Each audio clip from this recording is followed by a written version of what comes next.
PIB fact check में इस झूठ का भी पर्दाफाश हुआ है। पाकिस्तानी ड्रोन जो है, पाकिस्तानी ड्रोन पर लगातार कार्रवाई हो रही है और इस बीच एक बड़ी खबर सामने आ रही है। अमृतसर में पाकिस्तानी ड्रोन मार गिराया है। भारतीय एयर डिफेंस ने ट्रैक कर पाकिस्तानी ड्रोन को मार गिराया है।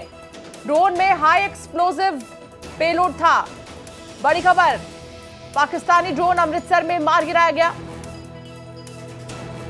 ट्रैक किया गया, उसके बाद ड्रोन अमृतसर में ही मार गिराया। हाई एक्सप्लोजिव पेलोड था इसमें।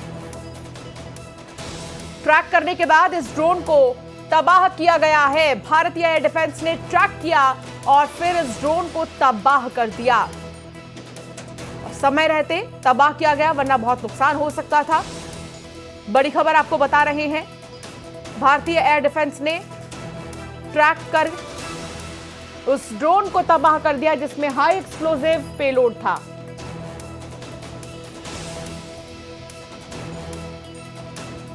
बड़ी जानकारी मिल रही है। अमृतसर में लगातार जो है टारगेट करने की कोशिश, और पंजाब के एक गुरुद्वारे में भी, गुरुद्वारे के पास भी टारगेट जो है किया जा रहा है पाकिस्तान की तरफ से हमले के लिए, लेकिन लगातार उन तमाम कोशिशों को नाकाम साबित करती हुई सेना नजर आ रही है। एक बार फिर से जो कोशिश थी पाकिस्तान की अमृतसर में हमला करने की, ड्रोन अटैक करने की, वो कोशिश नाकाम साबित हुई है। इंडियन एयर डिफेंस ने इस कोशिश को नाकाम साबित किया है और पाकिस्तान के झूठ के साथ साथ पाकिस्तान की इस नापाक हरकत को भी जड़ से उखाड़ फेंकने का काम किया जा रहा है। भारत ने पाकिस्तान के 8 सैन्य ठिकानों पर हमला किया है। दूसरी तरफ सियालकोट में आतंकी लॉन्च पैड तबाह हो चुका है। जम्मू शहर में पीएके के हवाई हमले जारी हैं। 3 तस्वीर आपको दिखा रहे हैं, भारतीय सेना का ड्रोन अटैक। उसके बाद जब पाकिस्तान ने ड्रोन अटैक करना चाहा तो उसको नाकाम साबित किया है। भारतीय सेना का करारा जवाब, ऑपरेशन सिंदूर की शौर्य गाथा, ऑपरेशन सिंदूर की शौर्य गाथा और ड्रोन स्ट्राइक बस्ट। हवा में ही हमला किया गया, हवा में ही मार गिराने की क्षमता हमारे हथियार, हमारे फाइटर्स रखते हैं। एक और बड़ी खबर आ रही है, श्रीनगर की डल झील में धमाका हुआ है। बहुत बड़ी खबर, श्रीनगर की डल झील में धमाका हुआ है, जहां शिकारा पर कई पर्यटक जाते हैं और डल झील में धमाका हुआ है। श्रीनगर की डल झील में बड़ी खबर इस बीच आपको बता रहे हैं। डल झील में मिसाइल जैसी चीज गिरी है और उसके बाद फिर धमाका हुआ है। डल झील में लगातार ड्रोन अटैक करने की कोशिश में पाकिस्तान, लेकिन सारे ही हमलों को नाकाम साबित करती भारतीय सेना। और इस बीच डल झील से भी खबर सामने आ रही है, डल झील में भी धमाका हुआ है।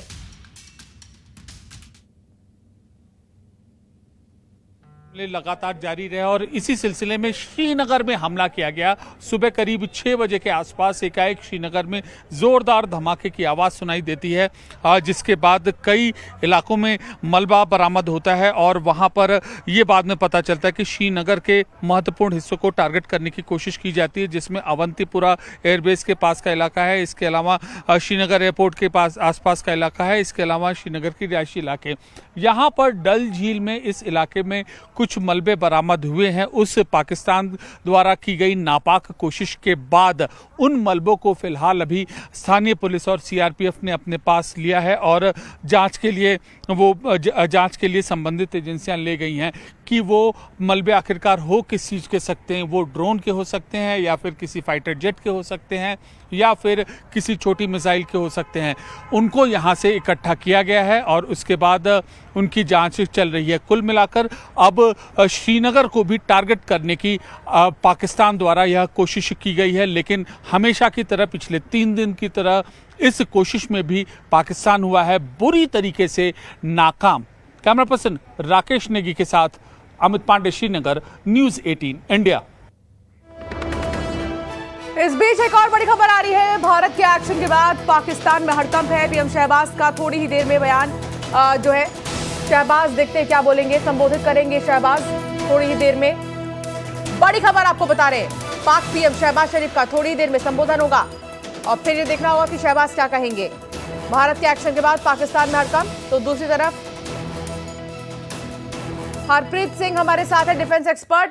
हरप्रीत जी, थोड़ी देर में शहबाज शरीफ जो है वो संबोधन होने वाला है, क्या उम्मीदें करें, क्या कहें?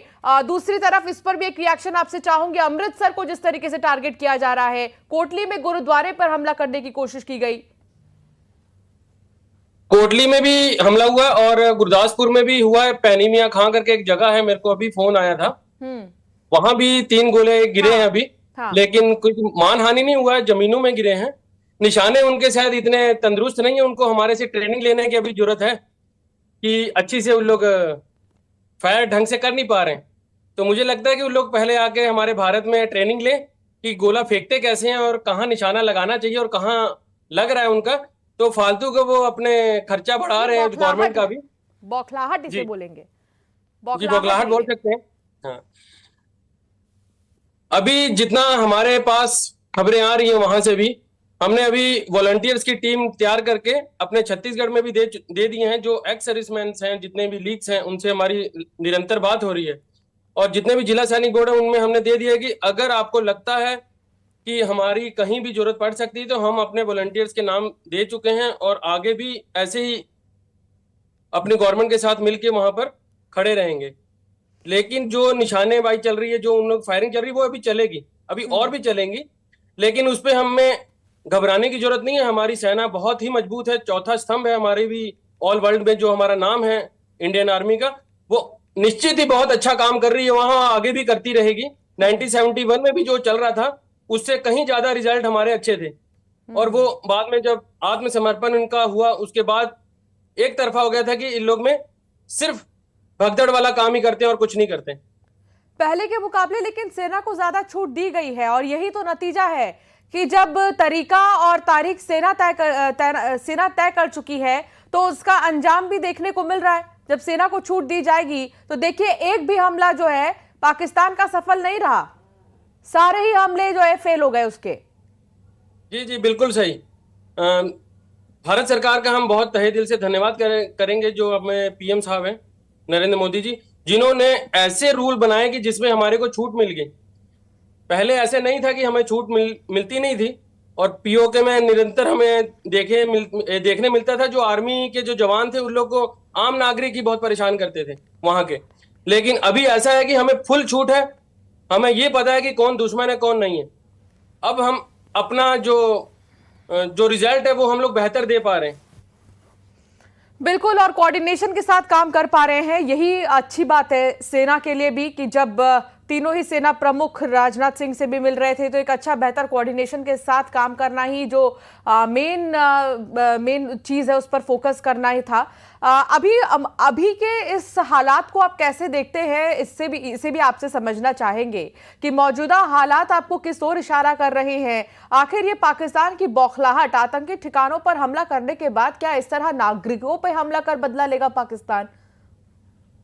जी, अभी बात करें पंजाब की, जैसे एक छोटा सा प्रांत उनका भी है और हमारे इधर पंजाब में भी है। पंजाब में इतना गोलाबारी हो रहा है, हमारे रिश्तेदार भी काफी वहां रहते हैं।